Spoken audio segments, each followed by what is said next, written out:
Hello friends, welcome back to our YouTube channel. ಸಮಸ್ತ ನಾಡಿನ ಜನತೆಗೆ ಯುಗಾದಿ ಹಬ್ಬದ ಹಾರ್ದಿಕ ಶುಭಾಶಯಗಳು. ಬೆಳಗ್ಗೆ ಬೇಗನೆ ಎದ್ದು ಅತ್ತೆ ಇಲ್ಲಿ ಮನೆ ಮುಂದೆ ರಂಗೋಲಿನ ಹಾಕ್ತಾ ಇದ್ದಾರೆ.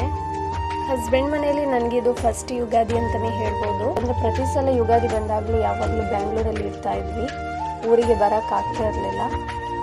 ಸೊ ಹಾಗಾಗಿ ಇವತ್ತಿನ ವ್ಲಾಗಲ್ಲಿ ನಮ್ಮ ಊರಲ್ಲಿ ಅಂದರೆ ಹಸ್ಬೆಂಡ್ ಮನೆಯಲ್ಲಿ ಯಾವ ಥರ ಯುಗಾದಿನ ಸೆಲೆಬ್ರೇಷನ್ ಮಾಡಿದ್ವಿ, ಏನೆಲ್ಲ ಅಡುಗೆಗಳನ್ನೆಲ್ಲ ಮಾಡಿದ್ವಿ ನೋಡೋಣ ಬನ್ನಿ.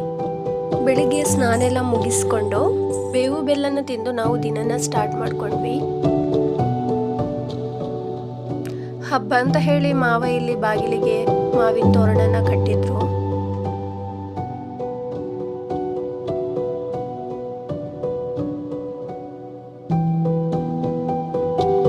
ನಾನಿಲ್ಲಿ ಇಡ್ಲಿ ಮಾಡೋದಕ್ಕೆ ನೈಟ್ ಹಿಟ್ಟನ್ನು ರೆಡಿ ಮಾಡಿದ್ದೆ. ಸೊ ಬೆಳಿಗ್ಗೆ ಹಿಟ್ಟು ತುಂಬಾ ಚೆನ್ನಾಗಿ ಉಬ್ಬಿ ಬಂದಿತ್ತು.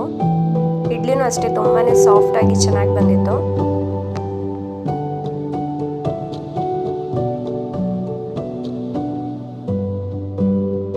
ಇಡ್ಲಿಗೆ ನಾನಿಲ್ಲಿ ಯಾವುದೇ ಸೋಡಾ ಪೌಡರ್ ಯೂಸ್ ಮಾಡಿಲ್ಲ, ಆದ್ರೂ ಇಡ್ಲಿ ತುಂಬಾ ಚೆನ್ನಾಗಿ ಬಂದಿತ್ತು.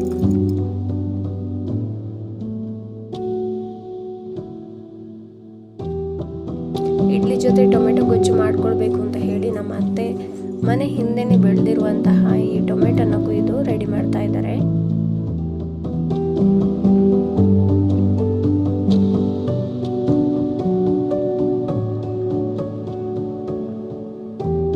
ನಾನಿಲ್ಲಿ ಟೊಮೆಟೊ ಗೊಜ್ಜಿಗೆ ಬೇಕಾಗಿರುವಂತಹ ಒಗ್ಗರಣೆನ ರೆಡಿ ಮಾಡ್ತಾ ಇದ್ದೀನಿ. ಫಸ್ಟ್ ಇಲ್ಲಿ ಆಯಿಲನ್ನು ಹಾಕ್ಕೊಂಡು ಸ್ವಲ್ಪ ಸಾಸಿವೆ ಮತ್ತು ಬೆಳ್ಳುಳ್ಳಿಯನ್ನು ಹಾಕೊಳ್ತಾ ಇದ್ದೀನಿ. ಹಾಗೆ ಅದಾದಮೇಲೆ ಸ್ವಲ್ಪ ಆನಿಯನ್ನ, ಸ್ವಲ್ಪ ಉಪ್ಪು, ಹಾಗೆ ಕಟ್ ಮಾಡ್ಕೊಂಡಂತಹ ಟೊಮೆಟೊನೂ ಹಾಕ್ಕೊಳ್ತಾ ಇದ್ದೀನಿ. ಟೊಮೆಟೊ ಗೊಜ್ಜಾಗಿರೋದ್ರಿಂದ ಟೊಮೆಟೊ ಇದಕ್ಕೆ ಜಾಸ್ತಿ ಬೇಕಾಗುತ್ತೆ. ಹಾಗೆ ಟೊಮೆಟೊನ ಚೆನ್ನಾಗಿ ಬೇಯಿಸ್ಕೊಳ್ಬೇಕು. ಎಣ್ಣೆಯಲ್ಲಿ ಟೊಮೆಟೊ ಚೆನ್ನಾಗಿ ಫ್ರೈ ಆಗಬೇಕು. ಇಡ್ಲಿ ಜೊತೆಗೆ ಟೊಮೆಟೊ ಗೊಜ್ಜು ಕಾಂಬಿನೇಷನ್ ತುಂಬಾ ಚೆನ್ನಾಗಿತ್ತು.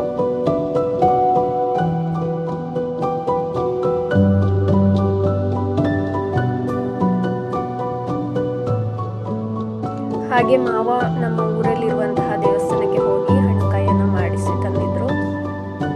ಹಬ್ಬಕ್ಕೆ ನಾವಿಲ್ಲಿ ಪಾಯಸನೂ ರೆಡಿ ಮಾಡ್ತಾ ಇದ್ದೀವಿ. ಆಮೇಲೆ ಮನೆಗೆ ರಿಲೇಷನ್ ಕೂಡ ಬಂದಿದ್ರು. ಅವ್ರ ಜೊತೆ ಮಾತಾಡಿಕೊಂಡು ಊಟ ಮಾಡಿ ಅಷ್ಟರಲ್ಲಿ ಸಂಜೆನೇ ಆಗೋಯ್ತು. ಸಂಜೆಗೆ ನಾನಿಲ್ಲಿ ಈವ್ನಿಂಗ್ ಸ್ನ್ಯಾಕ್ಸ್ ಆಗಿ ಆನಿಯನ್ ಪಕೋಡ ಮಾಡ್ತಾ ಇದ್ದೀನಿ.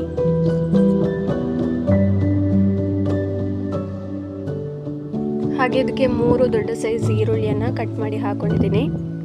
ಸ್ವಲ್ಪ ಕರಿಬೇವನ್ನ ಕಟ್ ಮಾಡಿ ಹಾಕೊಂಡಿದ್ದೀನಿ.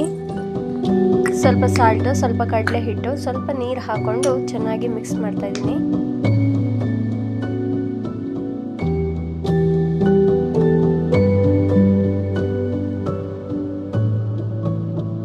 ಈರುಳ್ಳಿ ಬಜ್ಜಿ ಎಣ್ಣೆಯಲ್ಲಿ ಫ್ರೈ ಆಗ್ತಾ ಇದೆ. ಬಜ್ಜಿ ತುಂಬಾ ಕ್ರಿಸ್ಪಿಯಾಗಿ ಚೆನ್ನಾಗಿ ಬಂದಿತ್ತು. ಟೇಸ್ಟ್ ಅದು ತುಂಬಾ ಚೆನ್ನಾಗಿತ್ತು ಅಂತಲೇ ಹೇಳ್ಬೋದು. ಓಕೆ ಫ್ರೆಂಡ್ಸ್, ಇದಾಗಿತ್ತು ಇವತ್ತಿನ ವ್ಲಾಗ್. ನೋಡಿದ್ರಲ್ವ ಎಷ್ಟು ಸಿಂಪಲ್ ಆಗಿ ನಾವು ಯುಗಾದಿ ಹಬ್ಬನ ಸೆಲೆಬ್ರೇಷನ್ ಮಾಡ್ಕೊಂಡ್ವಿ ಅಂತ. ಈ ವ್ಲಾಗ್ ನಿಮ್ಗೆಲ್ರಿಗೂ ಇಷ್ಟ ಆಗಿರುತ್ತೆ ಅಂತ ಭಾವಿಸ್ತೀನಿ. ಓಕೆ ಫ್ರೆಂಡ್ಸ್, ಮುಂದಿನ ವಿಡಿಯೋದಲ್ಲಿ ಮತ್ತೆ ಸಿಗ್ತೀನಿ. ನೀವೇನು ನನ್ನ ಚಾನಲನ್ನು ಸಬ್ಸ್ಕ್ರೈಬ್ ಮಾಡಿಲ್ಲ ಅಂದರೆ ಪ್ಲೀಸ್ ಸಬ್ಸ್ಕ್ರೈಬ್ ಮಾಡಿ. ಅಲ್ಲಿವರೆಗೂ ಎಲ್ರಿಗೂ ಟೇಕ್ ಕೇರ್, ಬಾಯ್ ಬಾಯ್.